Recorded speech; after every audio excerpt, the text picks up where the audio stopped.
Hey everyone, welcome back to Williamson Ridge Outdoors.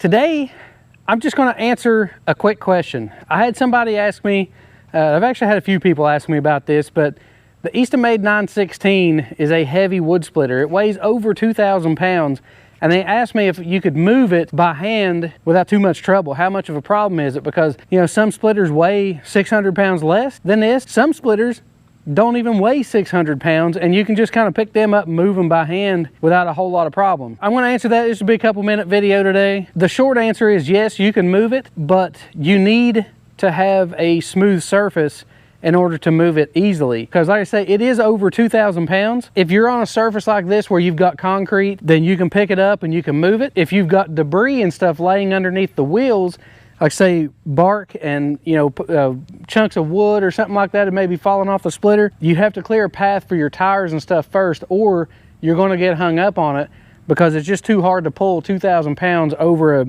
you know, a 2-inch chunk of wood or whatever. So anyways, I figured I'd demonstrate this today and just kind of show you how it does work, and show you that it is possible to move this by hand.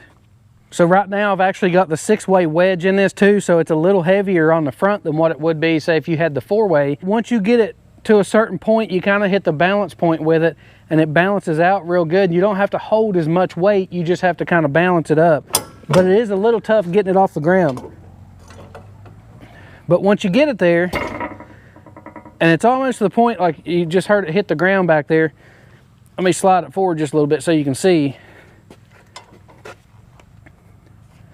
But your balance point is right at the point where it's almost touching the ground back there on the back.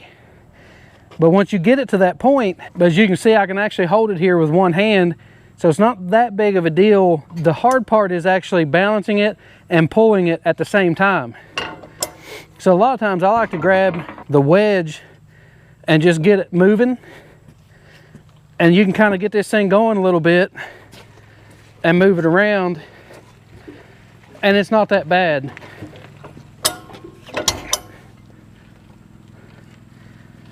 Stopping and starting is the hardest part.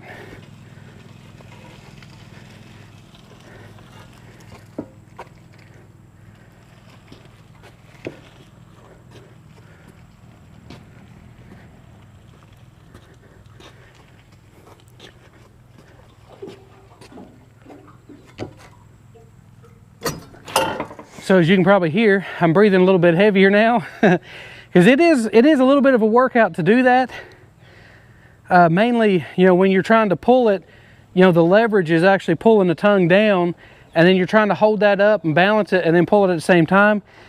You know, it does take a bit of, it does take a little bit of strength and stuff to do that, but it is possible. So as long as you're on a good surface, I'd say if you were on good packed gravel or packed dirt, and it's fairly smooth and not a lot of obstacles around the tires, then yes, you can pick that up and move it around. If you're on concrete, obviously, you know, that's even that much easier because you just have that much less rolling resistance. But if you're in a wood yard and you've got debris and stuff everywhere all around your wheels, you would definitely need to clear out a path first, because you can't really pull it and get it to come up over those obstacles if you've got chunks of wood and piles of bark and all that kind of stuff laying around. So while it definitely is possible to move it around, it just really depends on your conditions. So it is very well balanced in order to help you do that.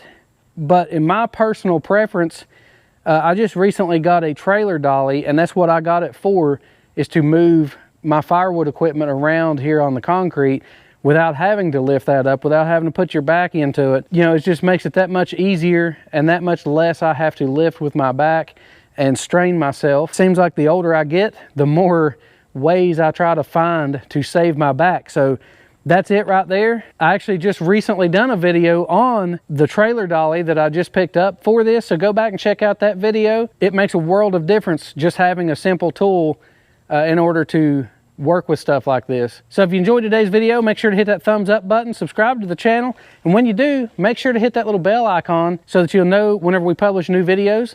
And thanks for watching.